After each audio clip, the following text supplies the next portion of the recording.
you're like the perfect person to ask about this quarterback situation in the Bay Area. Because the Niners, they say, okay, it's Brock, then it's Sam Darnold, he's the number 2 guy, and it leaves Trey Lance's future up in the air. So what would you say to Trey Lance? What sort of either words of encouragement or just advice would you give to him? Yeah, I think the big thing is you want to stay in the moment. I know he's probably talking to family members or different people along the way that he really trusts. I think for me in those situations, I learned so much about myself.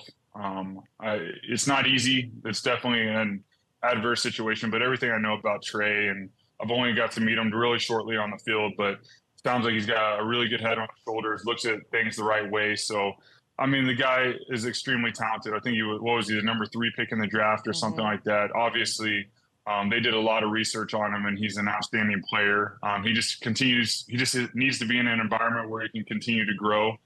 I think it'll work out for him. He's just got to go through this time, and in a couple of years to look back and say, the reason I'm able to handle the situation I'm in right now is because of what happened to me currently right now. So this adverse situation is going to help him in the years to come. He's just got to go through it right now, and it'll be all right. So it's staying in the moment. I think that's good advice, not just for football and business, but just life in general. But I mean, I think about your career, Nick. You've been through some things, some weird things, like trade from Philly, the time with the Rams, Jacksonville. When you're talking, from this place of experience, what is the single moment of your career that tested you, like you're saying, the most?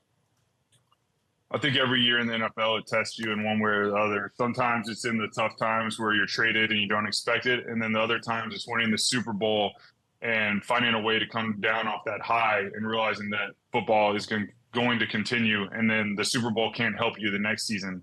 And then the last several years of my career, moving from team to team, starting over, meeting new people, moving my family, they've all been different challenges that are going to equip me in life. And I'd say the one pivotal moment always goes back to my year after St. Louis, where I almost stepped away from the game. And I really needed to go through that off season and the tough times and not wanting to touch a football, and talking to my wife through it all, praying about it all, spending time in, the Bible and journaling. And really there wasn't a lot throughout the off season. It was just tough. And then there was a moment where I realized I was sort of living in fear at that time. And I just said a prayer, and I realized for me to grow as a human being, like it was really just taking that step of faith, going back into the game, going into an environment in Kansas City with Andy Reid, where I knew that, hey, if I still love the game and I wanted to play, this is where it would happen. And it was the 4th day of training camp that I woke up and I was reading the Bible, I was studying film, and I realized, tears started coming from my eyes because I was excited to play football. I was excited to go to practice. I was excited to be with the guys, and